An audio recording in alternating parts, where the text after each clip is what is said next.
So I go away for a few days, and it seems in that time period, so many things have been happening at Arsenal that I probably didn't expect, if I'm being honest. Definitely some things that we need to have a catch up on, some things we need to talk about. But there's honestly a few things that I just want to hear people's opinions on. I think there is a difference of opinion on some of the things we're going to speak about in this video. And I just want to see where you guys are at. Just before we get into it though, just very quickly, just do me a favour, hit like on this video.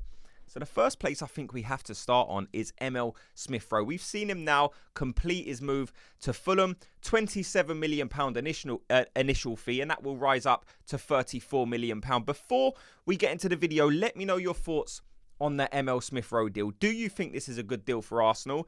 Do you think this is a good deal for Emile Smith Rowe? You know, like I said, about £30 million. Do you think that's a fair fee for Emile Smith Rowe? I've seen a lot of rival fans, it seems, saying Arsenal have robbed Fulham. Arsenal have got such a good deal for Emile Smith Rowe. And I think from the outside looking in, I can probably understand that opinion. But I think a lot of Arsenal fans are also of the opinion of, no, this is a great deal for Fulham as well. Emile Smith Rowe will go to Fulham and be an unbelievable player. I don't doubt that Emile Smith Rowe will have a great season next season. And a lot of these people are going to be saying, well, why didn't Arsenal start this player? Why didn't Arsenal give more of a chance to Emile Smith Rowe? I guarantee that is what we will see next season, because I don't doubt that at a team like Fulham, Emile Smith Rowe will have the ability to perform at such a level, or to the level that we saw even with Arsenal a couple of seasons ago. So I think this is a good deal for Emile Smith Rowe, because I think he's going to have plenty of game time. I think he'll probably be the crown in the jewel of Fulham.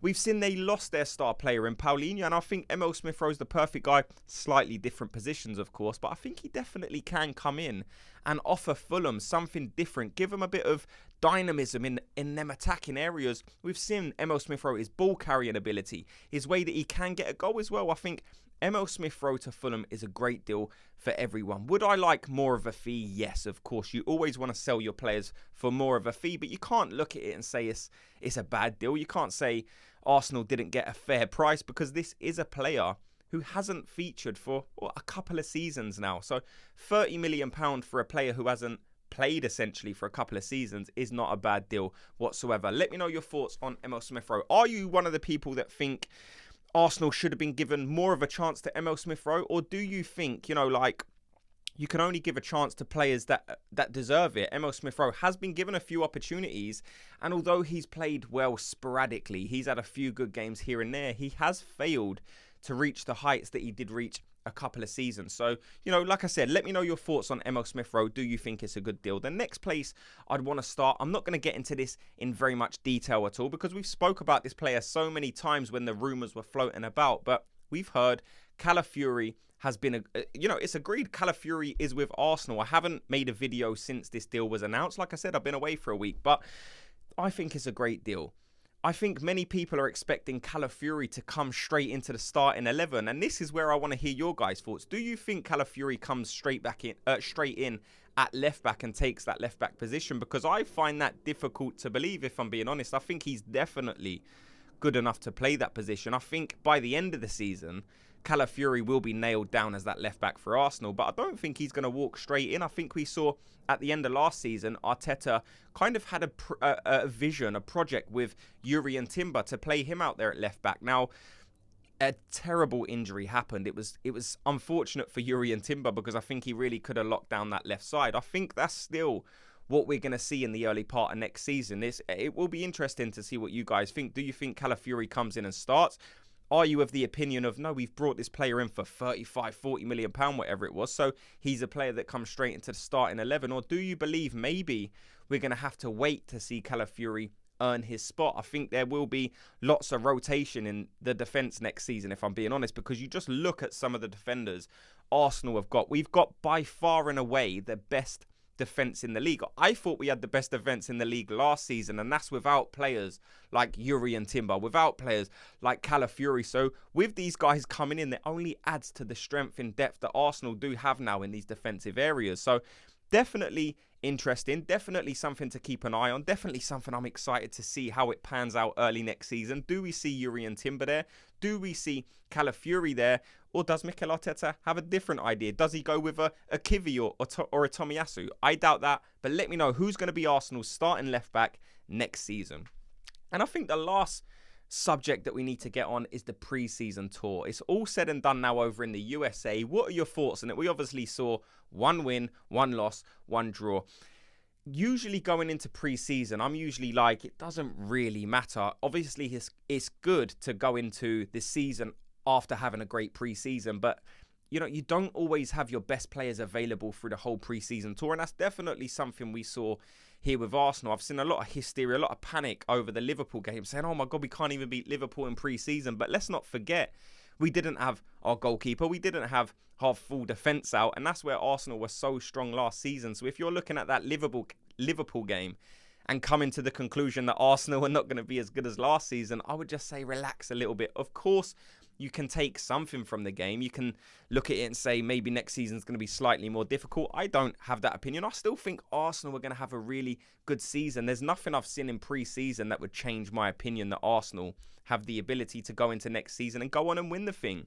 That one game against Liverpool doesn't change my mind because, like I said, there's going to be so many changes going into the new season. We will have a totally different looking starting 11, for example. We know we got to play a fairly decent team on the first game of the season. I'm hoping we can get the majority of our good players back. Do I expect Arsenal to have every single player fit and firing going into the new season? Probably not. That might be slightly too much to ask. It might be after 2 or 3 games that we can have our best 11 playing, and we know that's difficult. Look at the first few games Arsenal have got next season, and it is absolutely killer row, isn't it? It's good team after good team. We don't really have that kind of warm-up game. I think we go straight into it, and then we got some of the best teams to play in the country. That's okay, though. I think that will set Arsenal up to have a good season. If we can get some good results early on in next season, I don't see why Arsenal won't go on and have a good rest of the season. But the pre-season in particular, I weren't too concerned with the results. Bournemouth 1-1, good Fabio Vieira goal. There's a lot of questions still about Fabio Vieira. Do you guys think he's good enough? It seems like Mikel Arteta wants to have him as that second right wing option, which is interesting. Do you think he's good enough to play there? Let me know. If you're looking at a backup for Bukayo Saka, do you look at Fabio Vieira and say this is the guy to be Bukayo Saka's backup or not? I think he had a good goal against Bournemouth, and then you look at the Man United game, 2-1. We had some important goals from some players that I was going into this pre-season and looking at and saying, I want these guys to have a good pre-season. There was 4 players in particular in this pre-season tour that I was looking at under a microscope thinking, I hope these guys can perform to the level. And this is where I want to hear your guys' opinion. The 4 guys that I was looking at was Jesus, Martinelli, Partey, and Nwaneri. I think these guys could have such a pivotal role in Arsenal's title challenge next season, in all honesty. Nwaneri is obviously a younger guy, but I just wanted to see how he performed. And we'll start with Nwaneri because I actually thought he covered himself in flowers. I don't think he done anything wrong. I think he done some nice movements. We saw the assist. We saw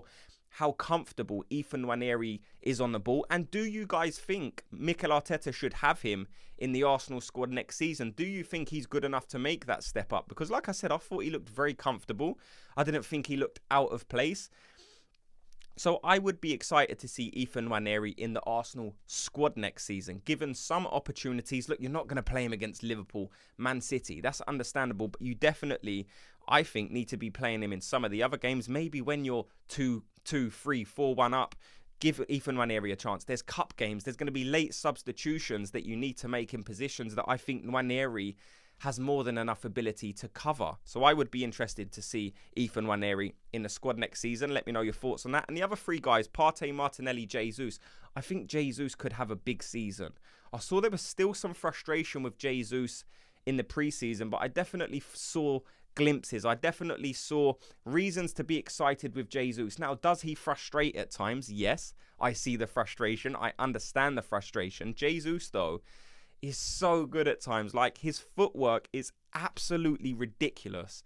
Like, he's so good at just being able to craft an opportunity. Sometimes the end product, when it comes to a shot or maybe a final pass at times, you're looking and thinking, what have you done? Because you literally done the hardest part of the action, but you just couldn't finish it off. You couldn't have the finish, or you couldn't lay someone else in. So it is frustrating with Jesus. I think he looks in good enough shape where he's looking to have a good season. I think Jesus knows he has to have a good season this season, or maybe next year he probably will be moved on. We've seen, I don't know for however long that Arsenal need a striker. Arsenal need to go and buy a striker. So if Jesus doesn't perform this season, maybe they will cash in next season and go out and buy that striker. There's still an opportunity for Arsenal to buy a striker in this window.